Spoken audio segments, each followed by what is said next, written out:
Well, good morning, everybody. Good morning, Haley. How are you doing? Dan, I'm good. I had a vacation. What's that? Say that again? I'm good. I had a vacation. You had a vacation. Oh, Well, I get you. jokes. I get jokes. You I had a vacation, and that means you had a vacation from me. Is that what you're saying? Yeah. The listeners didn't get a vacation because No, we still recorded ahead They of don't time. want a vacation, No, Haley. We should not say that out loud because I will get emails saying, no, we indeed do want a vacation. You're listening to the RepcoLite Home Improvement Show, sponsored by Benjamin Moore. And yeah, we recorded 2 shows in a row, whatever it was, a couple weeks ago, to make sure that we had new stuff on the radio every single week. Yeah. And then I took a week off and had a big time at home. So big. Oh, man. That we're going to talk about We it. are going to talk about it. We're not going to get to one of the things this week. I painted a room. Yeah. And everything that could go wrong. Not everything. You got the color right. Yes. 99% of the things that could have gone wrong or have been painful in the experience were.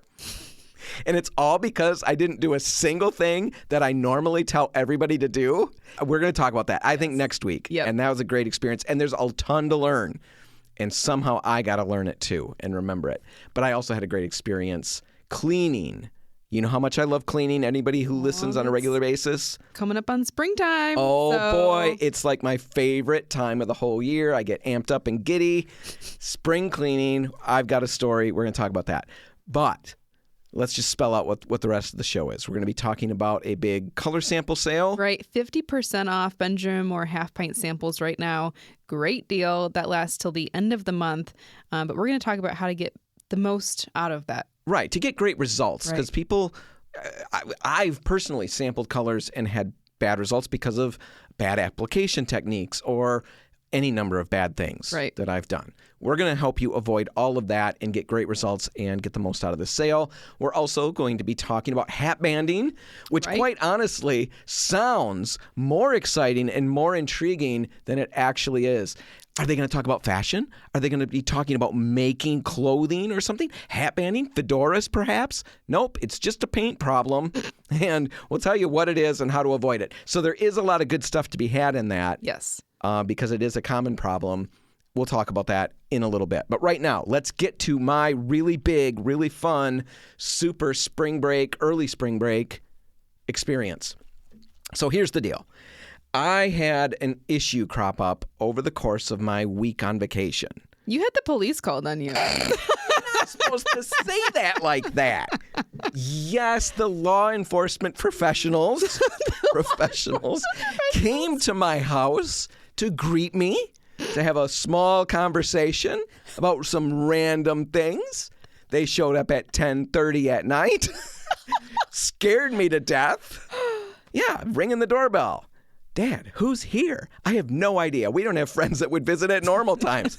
Somebody must have died. That's all that's possible at this moment. Go to the door. It's the police. Absolutely. Someone has died. Yeah. I've seen the movies. I know how this works. And then you open the door and the guy says, I am so sorry to bother you. Is that your vehicle in front of your house? Oh, boy, here we go. We've had a vehicle. We've got too many cars. My kid got a work van, and now we're not sure where to go with his normal vehicle, you know? So you just parked it on the street. Yes, we rolled the dice, and we lived on the edge for a while. Well, what are you supposed to do? You don't have enough room in the driveway. No, we're going to sneak it to neighbors' parking or driveways over the course of the evening and just try to get it off before they wake up in the morning. No, we're not going to do that. I don't need to have the police come back to my house.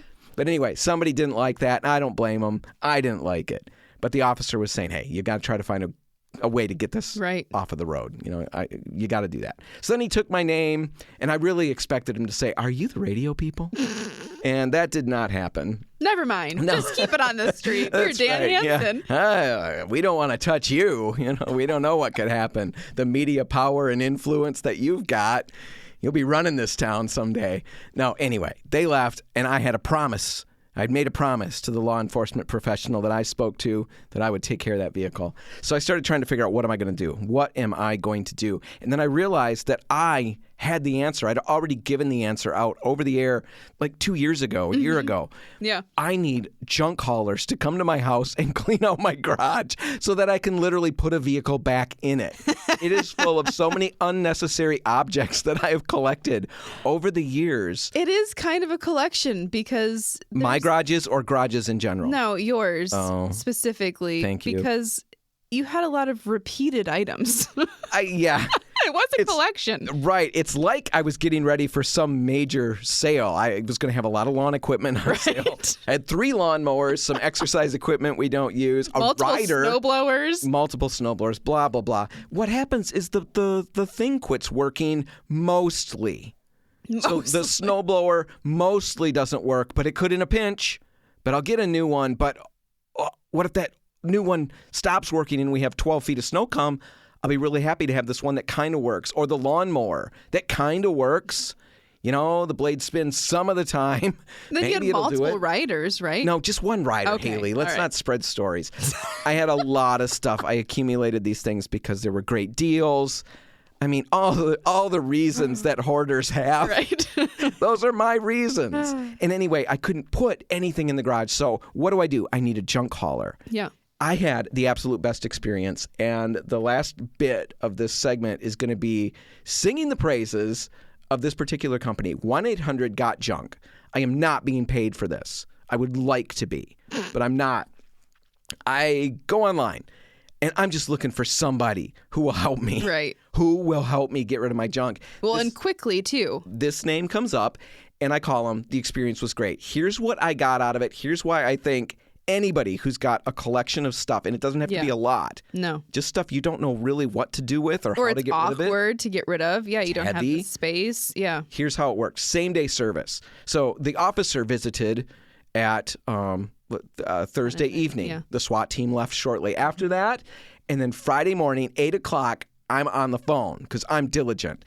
And I'm calling this place, 1-800-GOT-JUNK. And the lady on the phone, it's a franchise, right? It's all over the state, else, yeah. Right? She says, we've got a truck in your area. We can have somebody by your house by 8:30. Well, it's 8 o'clock. That's a little too soon. I have not had time to go through even half of what I want to get rid of. So I said, how about a little later? I had a truck in the driveway at 10:25. Wow. That same day. I mean, I honestly would have thought you were scheduling weeks out. I kind of thought I was going to be as well. I was really stunned, really thrilled. Yeah. Because now I'm going to make the officer happy. I'm going to make the neighbors happier. I'm still there, but at least the vehicle's off the road. All of this is looking good. But what's it going to cost? So I asked the lady about that. How am I going to get a price? Give me a ballpark. And she gave me a ballpark based on my ridiculous telling of what junk I had amassed. Yeah, you gave her a very short 2 list. lawnmowers and I don't know, maybe a little table or something. And no, it was like 12 times that amount of junk when I really looked at it. But she gave me a price and I said, okay, I think that's worth having them come down. How am I going to know for sure what the price is? Yeah. She said, here's how it works. They'll drive up with the truck. It's volume based. They'll look at everything you've got. You just point it out. They will estimate what it's going to do in the truck, how much of the truck it will fill, and that's what you'll pay. And the guys, and I was very concerned about the guys coming out to the house and then leaving. Because what if I didn't like the price? Well, right, yeah. Maybe once they get there and see everything, now it's going to be some extreme price. Right. I don't want to be arm twisted because I cave like butter. I mean, it's just... It's true. You say a word and, okay, fine, take my money, take my cards. Here's a couple kids, whatever you need to do. Just please don't be mad at me. Anyway, she was adamant. They're not going to be mad at you. They're not going to call you names. They're not going to squeal their tires as they leave your property. They will just leave if you don't like the price. It's okay. So anyway, they come down. They tell me the price. They look at all my stuff. Yeah. I had so much stuff. I was very apologetic. And they thought that was hilarious. Probably for other reasons, which I'll tell in a minute. But we go through all of that. They give me a price. It's not inexpensive. But it certainly was not as bad as I thought it was going to be. Yeah, I mean, it's still a big service that they're providing, right? I mean, they're taking all of this stuff for you. I filled up their... You don't have to touch a thing. I filled up their entire truck, and it was with the tip that I left, which was I was not obligated to leave, but, I'm big-hearted. So I did leave a tip, and it was $8.68. So but you filled up their entire truck. I filled up their entire truck. And it's like a dumpster-sized truck. It was ridiculous. Yeah. I'm embarrassed about how much stuff I had accumulated. But there it is. All of a sudden, we can put the car in the garage. The garage can hold a car. That's the garage was so thrilled. My barn, I have a little outbuilding barn, a little tiny tool shed, storage shed, and that can actually, we can walk into it. Yeah. We used to have to reach in with a reaching wand to pull things out that we wanted. A reaching wand. Can you find the baseball gloves? I don't know. I'm reaching with the wand. I'm trying, Dad. If we could just get in there, but there's too many lawnmowers and snowblowers in there. All of that is gone. Yes, I could have brought these things to other places, but they literally loaded the rider. 2 guys picked up the rider and put it in the back of the truck. And how long did it take? A half an hour. They were gone in a half an hour. That's amazing. It was ridiculous. So here's basically what I got rid of. A 1 riding lawnmower, 3 push mowers, 1 2-stage snowblower, 3 bikes, 2 grills, like a yard table, and several other little odds and ends, exercise things. You said a microwave. Equipment. Oh, and a microwave. Yeah. Oh, yeah. If I'd had more time, I'd have filled up a second truck. Well, yeah. I mean, now that you're looking at it, you said that you've got way more that you should call them about. I should, but I probably won't. But right now, it's really made such relief. And I know that maybe sounds silly, but I know anybody who's had a bunch of junk that they couldn't work around, it's completely real. Yeah, your life can function again. Baggage goes away. It's not like this was ridiculous. I mean, the garage was full of stuff, but it was tucked away. Sure. But it was not usable. It was not helpful. Yeah. You know, when you've got so much space taken up by things that don't even run all the time. Yeah. Why are you doing it? You're doing it because you don't know how else to get rid of it. Exactly. I managed to do that. 1-800-GOT-JUNK. Definitely something to check out.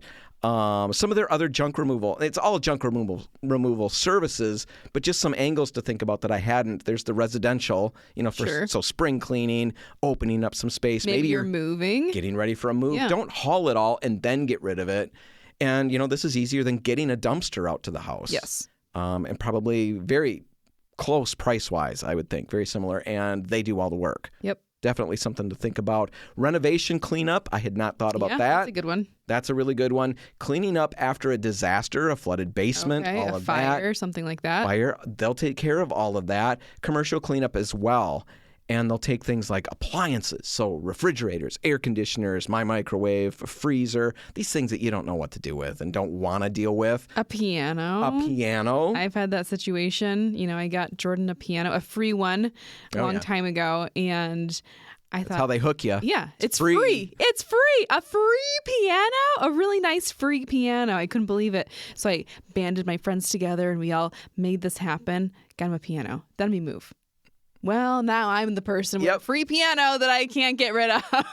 So I had to call a junk service. Yeah, and it's amazing. At 2 people, somehow. Load the thing up. Yeah, it's magic. They'll take almost anything. You can check them out. 1-800-GOT-JUNK. Just go online. You'll find them. They've got a lot of stuff on their website to help you out. A lot of great little how-tos and how to keep things clean and on top of everything else that they're offering. And then they've got a great little search where you type in whatever junk you've got and hit enter, and it'll tell you if they'll take it or not.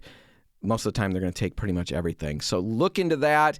I mentioned at the beginning or throughout this that something kind of funny and hilarious to me happened in the midst of all of this. I do have to say this before we wrap this segment up. I was getting this stuff out of the garage, right? Yeah. We didn't have to. We didn't have to haul everything out of the garage. I was being helpful. Yes. And trying to get a handle on all the junk that we needed them to take away. My boys were there. Andrew and Caleb were both helping me. I'm naming them because we're all going to go down together with this, boys. And we're cleaning the garage and having a good time. And I notice as we push the rider out that the tire's flat. Uh-huh. And I can push it across the driveway, but it'd sure be nicer for them if that tire had air in it. It's probably going to be easier. So I turn on the air compressor, and of course it makes a ridiculous sound. Yeah. It's just so loud. And as we're standing there, Caleb had found a kind of a silly motorcycle helmet that we've got and motorcycle gloves. So he's wearing those. He's playing dress up. And he's purposely wearing them in a silly manner. Yeah. So he's standing there doing that. I'm standing there with that ridiculous noise going on from the air compressor. So I cup my hands over my ears and it blocks it out completely. Then I lift my hands off my ears like I'm 4 years old and there's all the noise again. So then I did that over and over as fast as I could, just on my head. And I said, boys, you got to do this. It's hilarious. So we're all standing there, all grown adults in my garage, Caleb in full motorcycle gear, cupping our hands over our ears, making the helicopter sound, and we all stop at the same moment and look to the end of the driveway, and there's the 1-800-GOT-JUNK truck just sitting there, guys looking at us. It's painful. Oh, it hurt. And then they come out, and we're trying to act How do you recover from that? We'll help you load that lawnmower. No, I don't think we need any of your help. Please go inside. Yeah. Anyway, felt like an idiot. All right, we're going to take a break. Before I do that, I've got a coupon that they left me, and I'm probably not going to make use of this, so I'm going to give it away. It's $25 off. So it's not like I'm giving you the bank here. But it's $25 off. If you've got a small amount of stuff you want to get rid of and you want to save $25 on that, you email radio@repcolite.com. I'm going to take the third name. If you've got a bunch of junk, it's actually good if you fill the whole truck. You'll get $50 off. But it's $25 to $50 off, depending on how much junk you've got. I'm going to give it to the third person who emails radio@repcolite.com. All right, let's take a break, Haley. I was long-winded. When we come back, let's talk about hat banding. Yeah. And I think we're only going to get partway into the problem. Then we'll have to solve it in the third segment. Sounds good. Sounds great. It's all next. Stay tuned. Well, Haley, as I mentioned at the beginning of the show, I had a little paint project that I tackled. Right. Tessa's room finally got painted. Painted Tessa's room. Everything is super exciting, but I had said that everything that could go wrong did go wrong, and you corrected me. The color was right. Just the process of painting. 1% of the things that could have gone right did go right. 99% of the things, it went wrong. It was just a really crazy experience. And I think that's really good because we're going to talk about it. It gives us a lot of content for sure. It does. And the thing is, it means I get it. I know what projects can be like. I know that I talk to people here at RepcoLite and they have flawless paint projects and they love painting. Yeah. And I love the end results of painting. Right. And I really think I like painting. It's just that the way I do it is so dumb. And I know better and I still mess it up. Yeah. All of these things that went wrong, I would say. One day we'll get you in like a painting rehab and we'll get you fixed. The problem is I know what to do right. Yeah. But I know the core problem is me. It's in me, and I got to fix that. But the thing is, there's a lot we can learn. Yeah. And I could have had a great experience. I didn't. One of those things that went wrong, I'm going to talk about all of that next week because there's too much to get into. One of those things that went wrong is I ended up with hat banding or picture framing. And a lot of people don't know what that is. Contractors know what that is. Right. And most of the time, I think the term is picture framing. That's what I hear most often. I think I hear that more than hat banding, but most homeowners aren't going to know what we're talking about, probably. Right, what either one is. Yeah. And so here's the deal. I cut in the room, so you've got to paint up around the ceiling. I've got to paint the corners with my brush, and then I've got to go around the trim and around the windows and stuff like that. Yeah. And I get all of that cut-in work done, and then I'm going to roll that wall. Now, the space I was in was tight, so all of it was just moving ladder. Nothing was fluid and smooth. Nothing went quickly and easily. So it took me time to get to that, and I finally got the wall rolled, and I started to notice darker bands around the entire room. Which, so maybe is just the first coat, right? Well, there was a blue on the wall, and I was going over it with a yellow, so I thought maybe that's what's going on. Just bad hide, and I'll get it with a second coat. Well, I did the whole thing again. I had to cut in again, did all of that. The room dries, and I take a look at it, and nope, I've still got that dark frame. The whole thing is one color, but now that frame looks darker. It's supposed to be one color, I should say. It's all darker around the ceiling, around the corners, and around the baseboard. Everywhere I cut in is too dark. What's going on? It's picture framing. It's hat banding. It happens a lot, and we're going to tell you what causes it and how to prevent it on the next segment. So just hang with us over the break, and we'll be right back. And we're back. You're listening to the RepcoLite Home Improvement Show, sponsored by Benjamin Moore. We're talking about hat banding, making hats, making fedoras. I wish. That sounds very interesting. I've watched plenty of videos on social media about that. Seriously? Yeah. That's sad. I fell down a rabbit hole when the new Indiana Jones movie came out. Okay. Started looking for a fedora because I figure if I get the hat, I'll finally have the cool that goes with it, right? And then I ended up watching all these videos of people making these handcrafted hats. Anyway, no, That's not what we're talking about. That's not the hat banding we're talking about. What we're talking about is a paint problem. Yes. I had it on a project that I just worked on. Just to quick summarize it again, if you've ever cut in a room, done the painting brushing around the corners and the trim and the ceiling, all of that.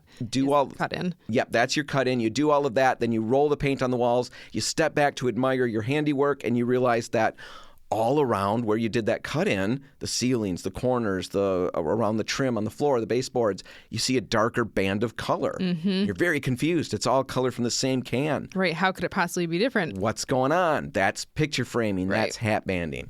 So what causes it? Let's talk about that, and we're going to hit these causes kind of briefly because we're going to really dig into them when we talk about how to prevent it. Yes, absolutely. So what causes it, Haley? So, right off the bat, you've got a heavier and lighter application of paint when cutting in the corners versus rolling.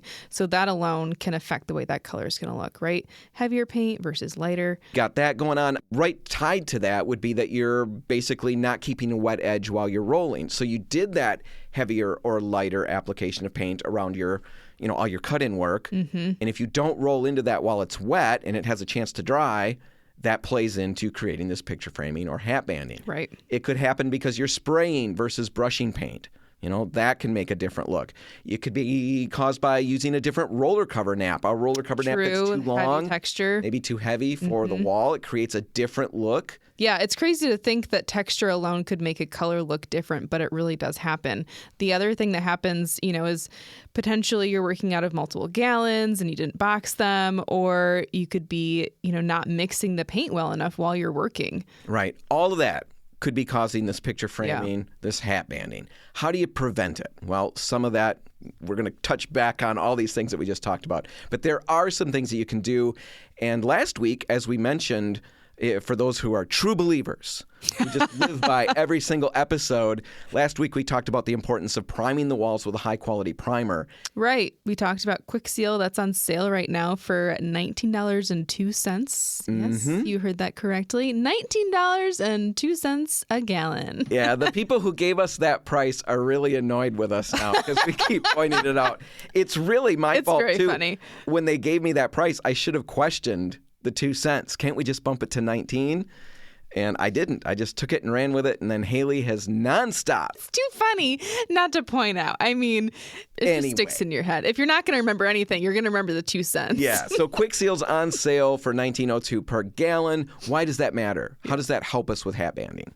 I mean, sealing drywall really, really well gives you a more even surface to apply your paint to, and that does prevent some of this weird color. Yeah, what we're talking about is a surface that has not been coated before. Right. So bare drywall, a lot of times people want to use paint and primer all in one. That idea. The idea of that is great, but it's not reality. No, basically paint and primer all in one really just is paint. Yes. There isn't a separate additive of primer that balances everything out. No. And the paint soaks in at different rates. It's more expensive. All the things we talked about last week. If you use a good primer, it gives you a great even surface to work on. And this is one of those problems that it can prevent. Absolutely. Now, another thing you can do is keep a wet edge when painting. Now, you do this by breaking the painting into smaller sections. Right. Cut in one wall and roll into that cut in while the paint is still wet.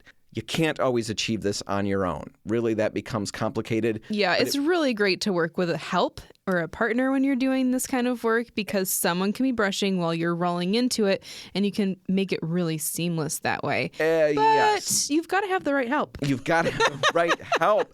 That was my problem. Yeah. I had people who wanted to help with that, but I had standards that they couldn't meet, and we had disagreements as people, as coworkers, as family, and we decided to just separate for a while. So they worked in another room while I steamed and stewed in my room, and then ended up with the results of having to work alone and not being able to work fast enough. So work with a helper, work with a partner, work with the right partner. Right. And keep that wet edge. And another thing you can do is to give some thought to the furnace and the blower. Especially this time of year, we've still got the furnace on most likely, and just that hot air can make the paint dry too fast, and you're working against time. So you've got that. Another thing you could do is to minimize those cut-in lines. A lot of times we try to cut in, and when we do that, we'll create like a 4-inch band around the room. I had a friend do that, and it was like, no, that's not how you cut in. No, cut in with the smallest thickness that you can. If you can pull off a 1-inch cut-in or a 1.5-inch cut-in, that's great, and then you roll really tightly up to that. Exactly. Minimize the visual of that cut-in. Don't give yourself a great big band. Apply the paint as uniformly as possible, no matter what method you're using. Box the paints together, mix those gallons before you start, and always remember that we're here to help. Don't be shy about asking us in the stores for help. We know that people don't do this every single day. And we're here to help you get the results that you want. It's possible to do, right?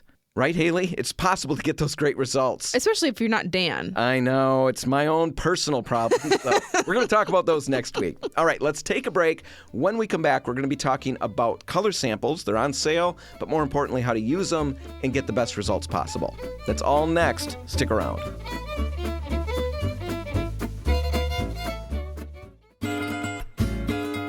And we're back. You're listening to the RepcoLite Home Improvement Show, sponsored by Benjamin Moore. And Haley, we have a lot of different things we want to talk about in this segment. We want to talk about the big color sample sale that's going on. Definitely. And more importantly than the sale, we want to go through some best practices so you get great results when you sample your colors. We don't want you to screw it up. Exactly, because you can get 50% off color samples and still get really results. Bad results. So we don't want that because nobody wins. Nobody wins when you're unhappy with the results. We want to get you great results. But before we get to that, let's give out the names of the winners of our big color consultation contest that we ran for the last couple weeks. Yeah, we're giving away 5 free in-home color consultations from me personally. I'm very excited to meet all of these winners and help them find their perfect color. But here is the list. We've got Lisa Grundyke. I think you did just fine. Okay. The fact that you slowed down, I'm going to take points off for that. You had it right off the bat. landing. No, you did not. Yeah. All right. So Lisa.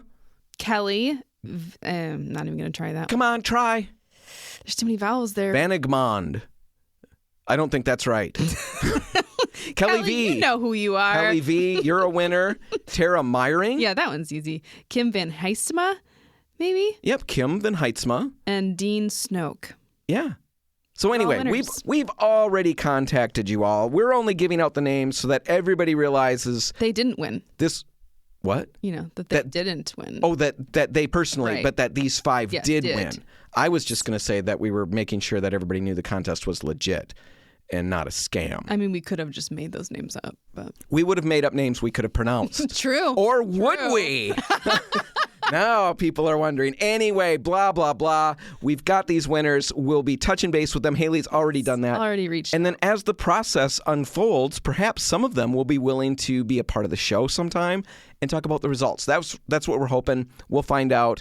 If so, we'll report back. And if this is not a complete and abysmal failure, we will have more of these. So that's coming up. All right. Let's get to this color sample sale. And why don't you spell out exactly what's cooking right now, and then we'll get to the best practices. Right. So the color sample sale started on March 13th, and it goes until March 31st. That's 50% off Benjamin Moore color samples. Those are little half-pint samples, and they're perfect. It's the perfect amount of paint, honestly, to get on your wall and test a color before investing in gallons. All right. That's the point. That's what's going on. All of the RepcoLite locations, right. You can just go in. Those samples will be 50% off and runs through the end of the month. At the beginning of this, we talked about how we wanted to get to some best practices so people have the best results possible when they're sampling colors. Haley, what's your first best practice? Narrow down your options first. You should really only be sampling like 3 colors. Let's really narrow down your options before you start sampling, because the goal is not to buy as many samples as possible so that you can then narrow it down based on those color samples on your wall. That's going to be chaos, and it's just going to open up even more indecision. If you can start narrowing those color options down in the store, we've got a great option for that, which is those 8x8 color swatches. Those are much larger than the little 2x2 squares that people normally have to go off of. Once you can see those colors a little bit bigger, you should have enough there to tell you whether it's an option still or not. So narrow it down in the store before you start sampling. And when you start sampling, you should really just be focused on one specific color. Like let's say your direction is blue. You want to have that direction. You don't want to be sampling between blue and tan or blue and green and making that decision with color samples. Do that with the color chips. Right. Then once you figured out blue is where I want to go, then you start getting a few color samples. And like you said, we're recommending about 3. Right. It's probably the max. Exactly. For where you want to, do this first little test. And you're messing around with undertones at that point. Right. One that leans slightly this way, a blue or that one leans that's a slightly... little bit darker. Exactly. Or a little bit lighter. But you're not doing, this one's a navy blue and this one's a sky blue. We're not there anymore. You've decided on, okay, navy blue is my direction, and here's 3 navies, one that's maybe a tiny bit lighter, one that's a little bit greener.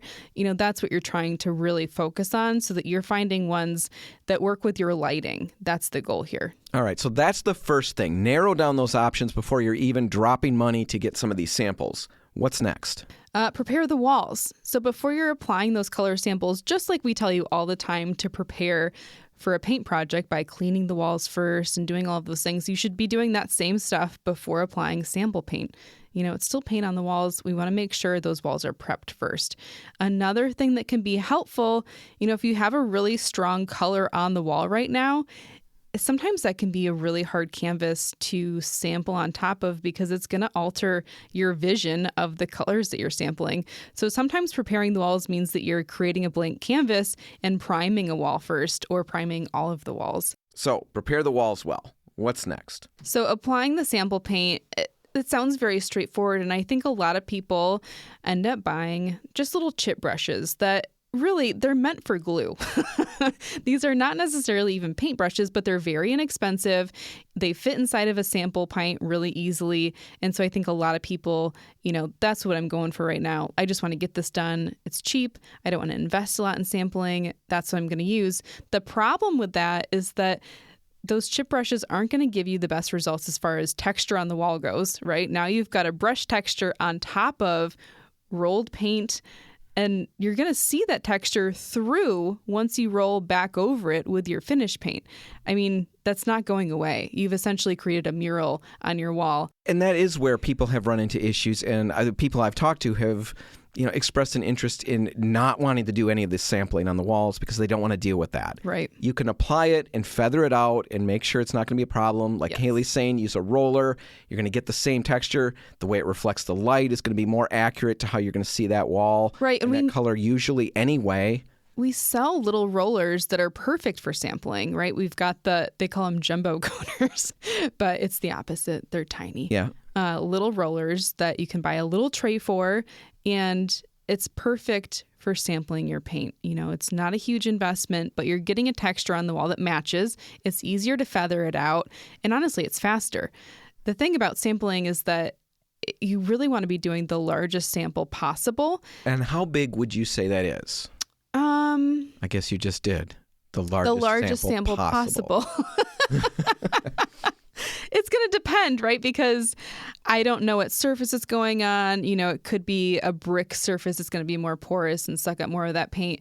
Really, it's just as much as you can cover with the amount of paint that you've got. That's what you're after. You really don't want to just create an 8x8 square in your wall, just like the same size as the color chip in the store. The point of this is to get it scaling so that you can see what's going to happen with the lighting in your situation. It's really hard to see what a color is going to do when you're looking at a small version of it. And the other goal here is so that your eyes are not distracted by any of the surrounding colors as well. Like we were talking about, that really can play in, and you want to make sure you're giving yourself the best view of that. You've got this sample paint.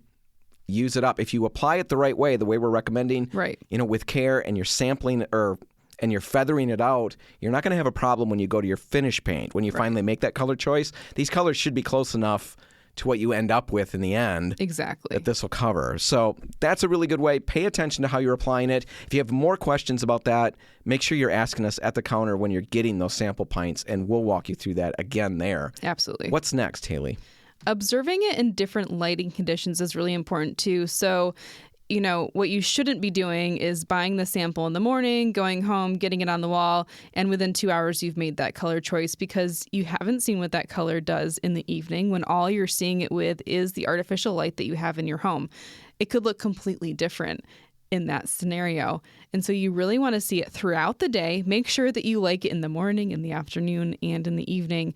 That might sound crazy, but color is light. So whatever the lighting conditions are doing throughout the day is really going to affect the way that color appears in your space. And I think we're going to jump ahead in your notes because we're basically saying another point down the road, is that you've got to evaluate over a few days. This isn't just look at it over the course of this afternoon and this evening and tomorrow morning, and then you're ready for paint. Give yourself time to see that and live with it for a few days. Because you are going to be living with this. This is a big commitment, and I think that this decision is rushed a lot of times. And rushing a color decision is never going to leave you with stellar results, right? It's always going to be less than stellar when you rush that and just try to get it done because here's my window of opportunity and I've got to get the paint on this weekend. If that's a situation you're setting yourself up for, you're not going to get the best results. And if you do, you got lucky.